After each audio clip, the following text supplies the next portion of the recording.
कि 5,000 रुपये का प्रीमियम लेने के बाद हमने 25 लाख की इंश्योरेंस खुद ही कर ली। और हमने तब कंट्रीब्यूट करना था जब कोई कैजुअल्टी होती है। हमारा 20 साल का एक्सपीरियंस ये बोला कि 20 साल में लगभग 8 से 9 डेथ हुई और हमने उनको 25 से 40 लाख रुपए तक का बेनिफिशियरी अमाउंट दी। अगर हम ये मार्केट से इंश्योरेंस करते तो बहुत ज़्यादा पड़ता। तो बेनेवलेंट से भी आप इंश्योरेंस कर सकते हो, अपने आप कंट्रोल और मॉनिटर कर सकते हो। इमरजेंसी इंश्योरेंस कितनी होनी चाहिए? ज़्यादातर लोग मानते हैं कि जो आपकी एनुअल इनकम है उसके 10 गुना होनी चाहिए। अगर आप 10 लाख रुपए एक साल में कमाते हैं तो आपके पास 1 करोड़ रुपए की इंश्योरेंस होनी चाहिए। टर्म पॉलिसी का एक और फ़ायदा है, ये लंबी होती हैं। 70 से 80 साल की उम्र तक का कवरेज है। आपको हर साल पेमेंट करनी है पर आपको रिटर्न नहीं मिलना, पर आपका इंश्योरेंस वैल्यू अमाउंट काफ़ी बड़ा है। नमस्कार, सत श्री अकाल। Social security insurance, life insurance. पिछले एपिसोड में हमने पेंशन के बारे में समझा था। आज हम सोशल सिक्योरिटी में लाइफ इंश्योरेंस की इम्पोर्टेंस समझते हैं और कैसे करनी है उसके बारे में जानेंगे। लाइफ इंश्योरेंस की बारे में जब बात करते हैं तो हमें इंडिया के अंदर LIC या और बड़ी बड़ी कंपनियों के बारे में ख्याल आता है। इन लोगों ने आज तक आपको इंश्योरेंस वो बांटी हैं जिसमें आपको पैसा वापस मिलता था। पर आज हम इंश्योरेंस के बारे में कुछ ज़्यादा क्लैरिटी लेते हैं। जब हम इंश्योरेंस करते हैं तो हमारा मेन एम होना चाहिए कि इंश्योरेंस ही हो, वो इन्वेस्टमेंट के बारे में ना हो। क्योंकि इंश्योरेंस क्यों चाहिए? हम अपने करियर में बहुत कुछ सोचते हैं, कमाते हैं और अर्न करने की प्लानिंग करते हैं, पर हम एक चीज़ भूल जाते हैं कि हमारी डोर, हमारी ज़िंदगी हमारे हाथ में नहीं है। कभी भी कुछ ऐसी इमरजेंसी आ सकती है और हमारे फैमिली में जो स्टैंडर्ड ऑफ लिविंग बन चुके हैं उसको मेंटेन करने के लिए आपको एक इमरजेंसी फंड होना चाहिए या इमरजेंसी इंश्योरेंस होनी चाहिए। इंश्योरेंस कितनी होनी चाहिए? ज़्यादातर लोग मानते हैं कि जो आपकी एनुअल इनकम है उसके 10 गुना होनी चाहिए।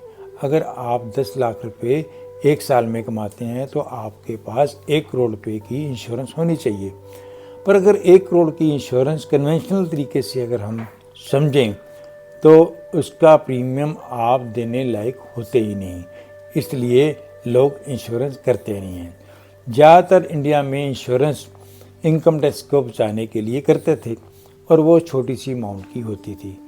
इंश्योरेंस कंपनी भी इसको बेचती थी और साथ में आपको ये समझाती थी कि आपको पैसा टाइम टू टाइम मिलता रहेगा, जिसे मनी बैक कहते हैं या एंडोमेंट कहते हैं। एंडोमेंट में आपको आखिर में पैसा मिल जाएगा, आप उसको अपना एक रिजर्व मानते थे। पर ये एक्चुअल में फाइनेंशियल प्लानिंग गलत है। आप सिर्फ टर्म पॉलिसी लीजिए। टर्म पॉलिसी में आप एनुअली पैसा देते हैं पर आपको कोई रिटर्न नहीं मिलता। इसके अंदर आप प्रीमियम बहुत छोटा होता है। अगर 1 करोड़ रुपए की बात करें तो 1 करोड़ के ऊपर कन्वेंशनल प्रीमियम जो होता है वो 3 से 5 लाख का हो सकता है।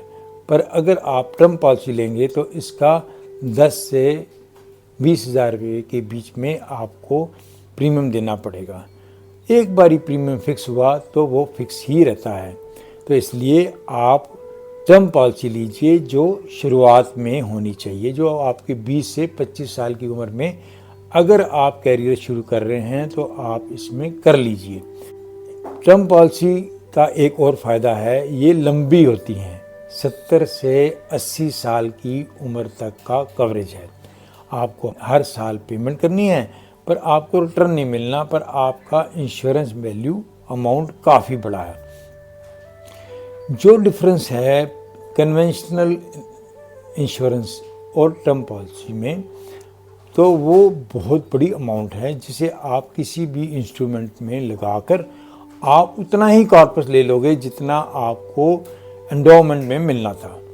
तो आपको जो पैसा वहाँ तब मिलना था उस पैसे से ज़्यादा इसमें मिलेगा, और साथ में आपके पास लिक्विड मनी हमेशा रहेगा। तो हम यही सजेस्ट करेंगे कि कभी भी आप अपनी कैरियर्स को शुरुआत करें तो उसमें सोशल सिक्योरिटी, लाइफ इंश्योरेंस में टर्म पॉलिसी को ज़रूर ऐड कर लीजिए। आप कुछ सेविंग करनी चाहिए और ये सेविंग आपके लाइफ में काम आने वाली है। ऐसी सेविंग अगर आप बहुत बड़ा ग्रुप है, जैसे कि आपकी कंपनी में अगर बहुत सारे लोग हैं जो 1000 से ज़्यादा हों, तो ये आप खुद भी एक बेनेवोलेंट की तरह इंश्योरेंस कर सकते हैं। हमने अपनी एक कंपनी में 500 लोगों के ऊपर एक एक्सपेरिमेंट करके देखा कि 5000 रुपये का प्रीमियम लेने के बाद हमने 25 लाख की इंश्योरेंस खुद ही कर ली, और हमने तब कंट्रीब्यूट करना था जब कोई कैजुअल्टी होती है। हमारा 20 साल का एक्सपीरियंस ये बोला कि 20 साल में लगभग 8 से 9 डेथ हुई, और हमने उनको 25 से 40 लाख रुपए तक का बेनिफिशियरी अमाउंट दी। अगर हम ये मार्केट से इंश्योरेंस करते तो बहुत ज़्यादा पड़ता। तो बेनेवोलेंट से भी आप इंश्योरेंस कर सकते हो, वो आप ही अपने आप कंट्रोल और मॉनिटर कर सकते हो। इसके बारे में अगर आप और समझना चाहेंगे तो हमें कमेंट बॉक्स में लिखिए।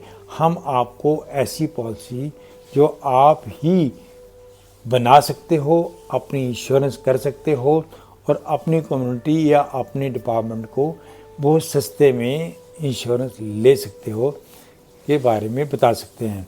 आपको ये वीडियो कैसी लगी, आप इस पे कमेंट कीजिए, शेयर कीजिए और सब्सक्राइब कीजिए। नमस्कार, धन्यवाद।